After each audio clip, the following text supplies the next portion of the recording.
କୁକୁର ବିଲୁଆଙ୍କ ସ୍ଥାନ ଇଏ ଆଜି ଏଠି ମଣିଷ ଶୋଇଛି କିନ୍ତୁ ଯେଉଁ ସରକାର ଲୋକଙ୍କ ସରକାର ବୋଲି ଡିଣ୍ଡିମ ପିଟୁଛି। ଯିଏ ଯେଉଁମାନେ ଅଛନ୍ତି କମ୍ପାନୀର କର୍ତ୍ତୃପକ୍ଷ ହୁଅନ୍ତୁ, ପ୍ରଶାସନିକ ଅଧିକାରୀ ହୁଅନ୍ତୁ, ଯିଏ ବି ଅଛନ୍ତି ଯେଉଁମାନେ ନିଜ ନିଜ କର୍ମ ସାରି ଯେଝା ଘରେ ଶୋଇଛନ୍ତି, କିନ୍ତୁ ଆଜି ନିଜ ଅଧିକାର ପାଇଁ ଲଢ଼େଇ କରୁଥିବା କିଛି ପରିବାର ସେମାନଙ୍କ ପରିବାରକୁ ଛାଡ଼ି ଦେଖନ୍ତୁ କେଉଁଭଳି ଭାବେ ଏଠି ପଡ଼ିଛନ୍ତି ମଶା ଏବଂ ଶୀତ କାକରରେ ସେମାନେ ଏଠି ପଡ଼ି ରହିଛନ୍ତି, ନିଜ ହକ୍ ପାଇଁ ଲଢ଼େଇ କରୁଛନ୍ତି।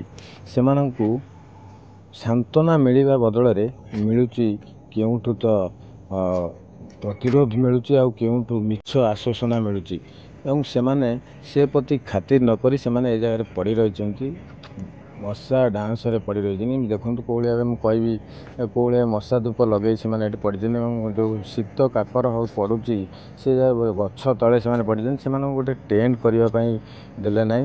ସେମାନେ ନ୍ୟାଯ୍ୟ ଦାବି ପାଇଁ ବିଭିନ୍ନ ସମୟରେ ଧାରଣା କରି ଆସିଛନ୍ତି ଏବଂ କରୁଛନ୍ତି ଧାରଣା ମଧ୍ୟ।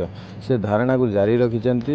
ରାତିରେ ଏଠି ଆମ ଜଣେ ଭାଇ ଏଠି ବସିଛନ୍ତି। ଭାଇ ଟିକେ ଟିକେ ଆସିବେ, ଟିକେ ଆସୁନାହାନ୍ତି, କ'ଣ କହିବେ? ଏଠି ରାତି ଆସି 2ଟା ବାଜିଲାଣି, ଆପଣ ଏଠି ବସିଛନ୍ତି, କ'ଣ କହିବେ? ଏଇ ଯେଉଁ ରାତି କେମିତି କାଟୁଛନ୍ତି? ଆଜିକି 4 ଦିନ ହେଇଗଲାଣି, କେମିତି ଏ ରାତି କଟୁଛି?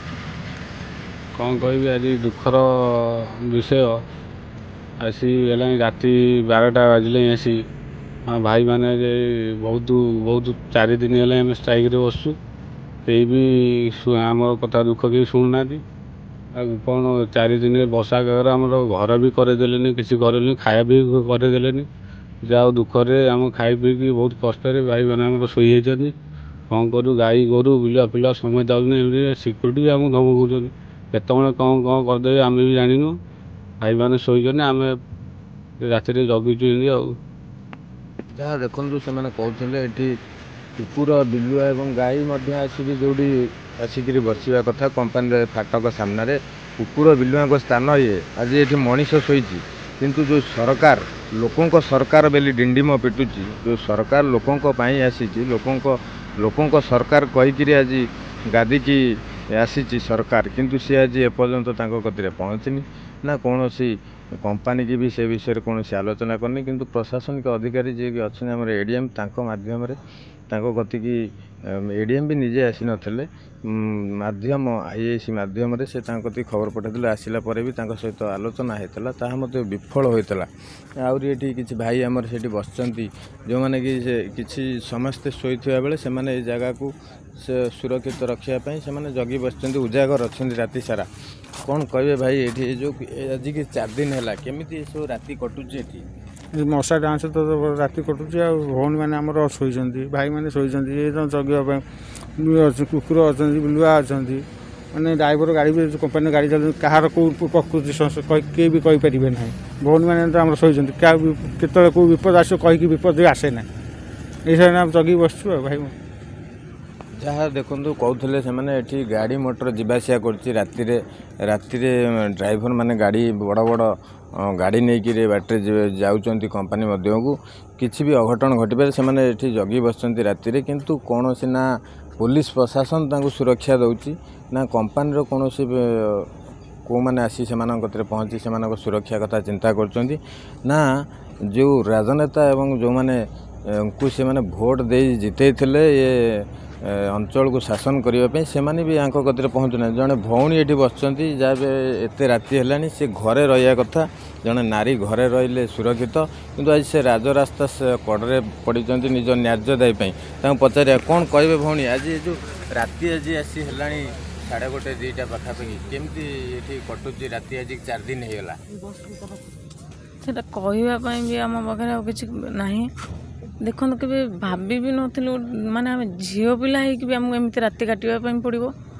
ଆଉ ଆଜିକି 4 ଦିନ ବି ହେଇଗଲାଣି, ଆଉ ରାତି ପାଇଲେ 5 ଦିନ ବି ହେବ, କ'ଣ ବି ହେବ ଆମେ ଜାଣିନୁ। କିନ୍ତୁ ଯେପର୍ଯ୍ୟନ୍ତ ଦାବି ନ ପୂରଣ ହୋଇଛି ଧାରଣା ଏମିତି ଜାରି ରହିବ। ଆଉ ମାନେ ଆମ ପଞ୍ଚାୟତ ଭିତରେ ଏମିତି ହେଉଛି, ଝିଅମାନେ ବି ଆମେ ସମୟମାନେ ବସିଛୁ, ତଥାପି ଆମର ମାନେ ଆମର ବିଧାୟକମାନଙ୍କର କୌଣସି କିଛି ବି ଆମ ପ୍ରତି ଆଫେକ୍ଟ ନାହିଁ। ତ କ'ଣ ପାଇଁ ନାହିଁ ମୁଁ ସେଇଟା କିଛି ବୁଝିପାରୁନି। ତ ମିଡ଼ିଆ ମାଧ୍ୟମରେ କହୁଛି ଆମ ପାଇଁ କିଛି କରନ୍ତୁ, ଦେଖନ୍ତୁ ମାନେ ଝିଅମାନେ ବି ରାତିରେ କେମିତି ବସିଛନ୍ତି ନ ଶୋଇକି କ'ଣ କେମିତି ଅବସ୍ଥାରେ, କ'ଣ ଏଇ ଅବସ୍ଥାରେ ଝିଅମାନେ ରହିବା କଥା ବାହାରେ। ତ ମୁଁ ସେଥିପାଇଁ ମାନେ ଅନୁରୋଧ କରୁଛି କିଛି ବି ଫାଇନାଲ୍ କରନ୍ତୁ। ସିଏମ୍ ଆସିବେ ବୋଲି ଏତେ ତଦାରଖ ନେଉଛନ୍ତି, କିନ୍ତୁ ଆମ ପ୍ରତି କ'ଣ ପାଇଁ ଏତେ ଅବହେଳା। ଯାହା ଆପଣ ଦେଖୁଥିଲେ ସେମାନେ କରୁଛନ୍ତି ରାତି ପାଇଲେ ପାରାଦୀପର ବିଶ୍ୱ ପ୍ରସିଦ୍ଧ ବାଲିଯାତ୍ରା ହେବ, ସେଠି ସିଏମ୍ ଆସୁଛନ୍ତି, ମୁଖ୍ୟମନ୍ତ୍ରୀ ଯେହେତୁ ଆସୁଛନ୍ତି, କିନ୍ତୁ ମୁଖ୍ୟମନ୍ତ୍ରୀ ଯେଉଁ ଡିଣ୍ଡିମ ପିଟୁଛନ୍ତି ଆମେ ଲୋକଙ୍କ ସରକାର, ଲୋକଙ୍କ ପାଇଁ ସରକାର, କିନ୍ତୁ ଆଜି ସେ ସରକାରର ଦେଖା ନାହିଁ, ସେ ସରକାରର ନିଘା ନାହିଁ ଯେ ଏଠି 113 ପରିବାରର ଲୋକମାନେ ରାଜରାସ୍ତା କଡ଼ରେ ପଡ଼ିଛନ୍ତି ନିଜ ନ୍ୟାଯ୍ୟ ଦାବି ପାଇଁ।